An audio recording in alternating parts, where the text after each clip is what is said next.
Hey, what's going on, everybody? It's your boy, known as J, man, coming at y'all real quick. Y'all know what it is, man. We got the draft coming a couple days from now on Thursday.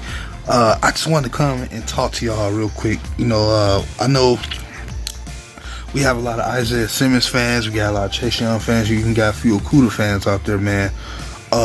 We all want the Lions. Everybody wants the Lions to get that guy, whether it be Okudah, whether it be Young, or especially Simmons. Everybody's saying this guy's a generational talent, and that may very well be the case. But here's the thing, y'all.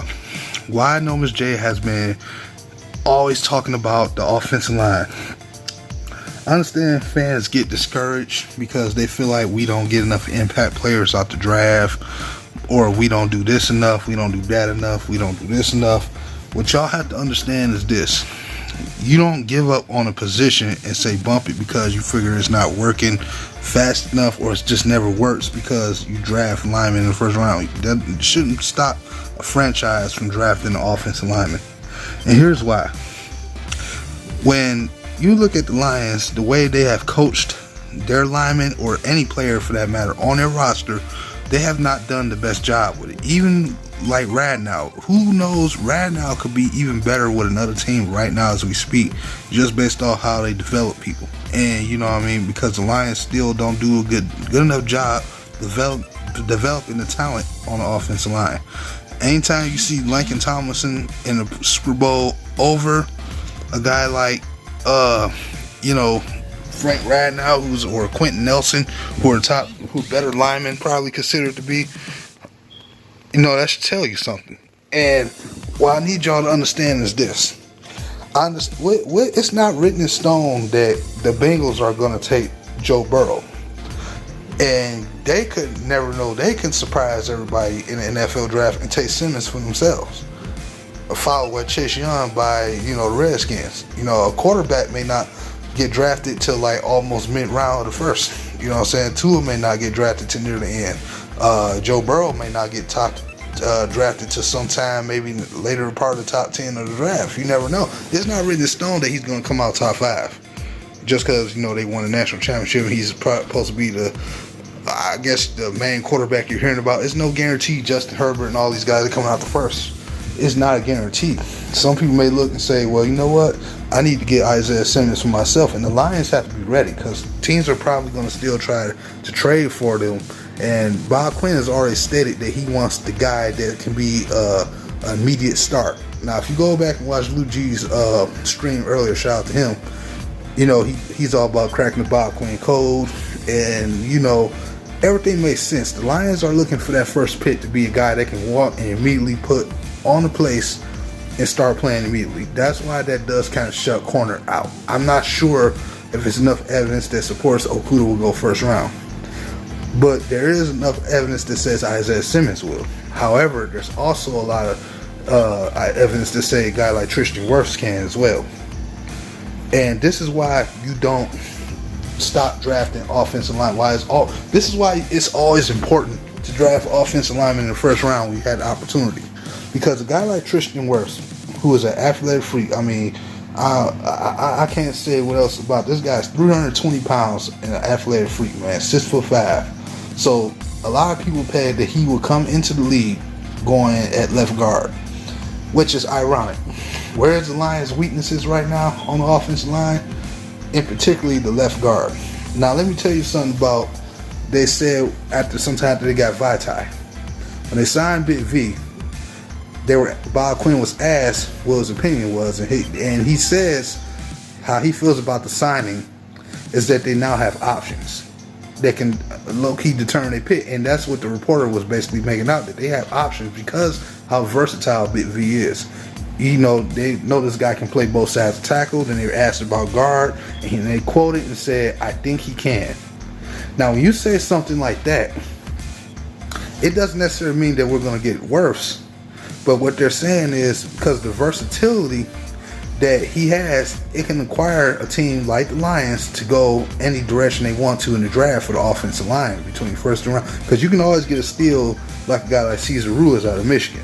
You know what I'm saying? If you want to keep him at tackle, you can always get Caesar in the second round. Or if you do get a great, really good trade package for that third pick before the draft gets here, You can end up taking them in the late part of the first round if you end up getting one of those extra second rounds if you makes it that far. And then you got guys like Cushenberry out there too out of LSU. So you got a couple of guys who can play offensive linemen. But if you're talking about the Lions going into the draft saying, you know what, we go use our right tackle to be Big V, so we want a left guard, and Joe Dawes going to be the right guard or something like that, then you have an opportunity to go ahead and get Tristan Wirfs, who could be an immediate start for this team. Think about it. Outside of Simmons, the immediate needs are the offensive line first, then D-line. The D-line actually has gotten a few free agents that can play and recall the depth. They just need a couple of guys who can play in rotation out the draft.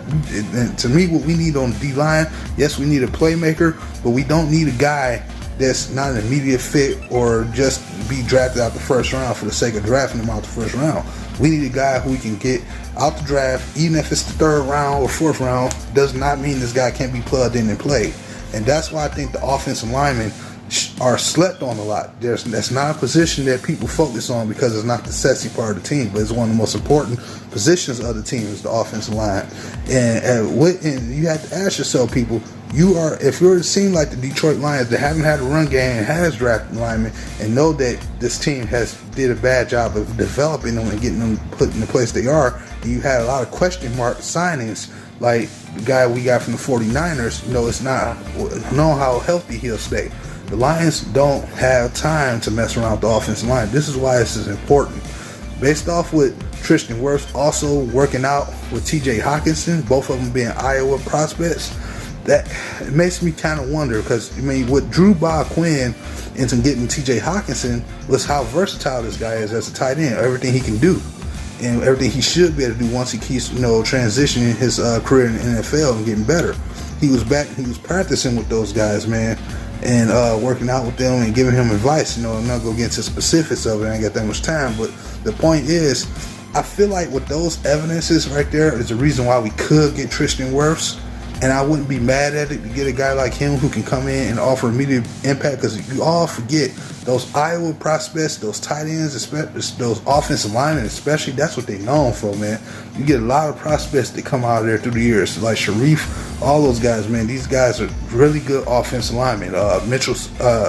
Riley Reef was one too. He's one. He was very solid for us while he was here in Detroit.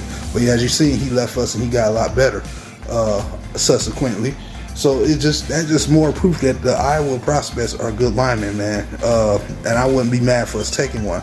Now, it's not me trying to convince everybody we should take one over Isaiah Simmons, but it's just I want y'all to understand why offensive lineman in the first round is not the worst thing in the world, because you need guys who can be immediate plug-in players. You don't want to go and risk get guys late and hoping that they can play.